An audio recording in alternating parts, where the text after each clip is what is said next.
Friends, కొబ్బరి పచ్చడి మనం టేస్టీగా ఎలా చేసుకోవచ్చో చెప్తాను, ఒకసారి చూడండి. దయచేసి మా ఛానల్ని సబ్స్క్రైబ్ చేయండి, లైక్ కొట్టండి ప్లీజ్. కొబ్బరి పచ్చడి చాలా టేస్టీగా చేసుకోవచ్చు అండి. ఇక కొబ్బరికాయ ముక్కలన్నీ ఇలా చిన్నగా తురుముకోవాలి. కొన్ని పచ్చిమిరపకాయలు తీసుకోవాలి. నేను ఆల్రెడీ కొన్ని పచ్చిమిరపకాయలు కూడా తీసేసుకున్నాను కడిగి శుభ్రంగా. కొబ్బరికాయలు కూడా ముక్కలు మంచిగా శుభ్రంగా కడిగాను. ఇగో టమాటాలు తీసుకున్నాను.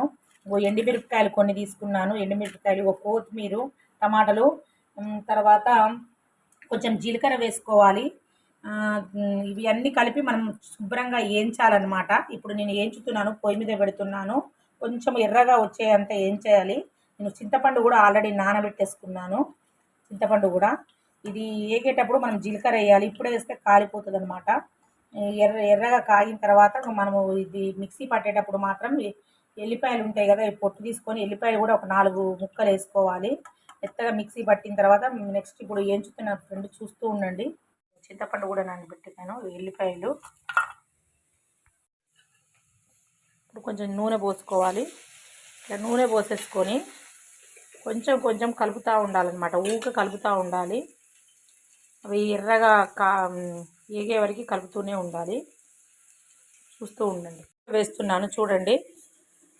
లైట్గా కొంచెం మెంతులు కూడా వేసుకోవాలి, మనకి గ్యాస్ ఫామ్ కాకుండా ఉండడానికి.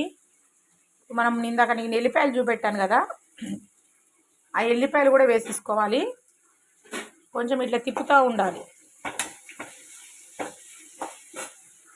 ఎర్రగా చూడండి, ఎంత ఎర్రగా వేయించానో. ఇట్లా ఎర్రగా వేయించుకోవాలి చూడండి. కొబ్బరి ముక్కలు కానీ ఇగో పచ్చిమిరపకాయలు కానీ ఇలా ఎర్రగా వేయించాను చూడండి. ఇలా ఎర్రగా వేయించుకొని ఇప్పుడు చింతపండు ప్లస్ కొంచెం ఉప్పు వేసుకోవాలన్నమాట. మనకు సరిపడే ఉప్పు వేసుకొని ఇప్పుడు దీన్ని మిక్సీ పట్టాలి.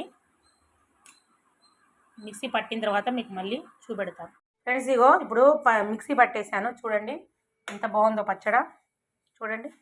ఇప్పుడు కరివేపాకు మళ్ళీ ప్లస్ ఎండుమిరపకాయలు, జీలకర్ర, శనగలు ఇవన్నీ పెట్టి మళ్ళీ తాలింపు వేస్తున్నాను.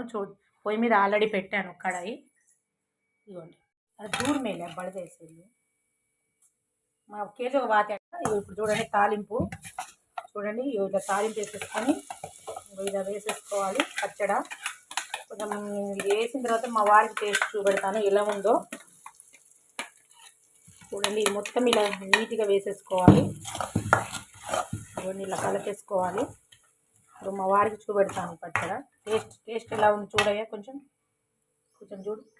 అబ్బా బాగుంది. ఎలా ఉంది? పుల్లగా చాలా బాగుందా? చాలా టేస్టీగా ఎక్సలెంటా? చాలా బాగుందండి.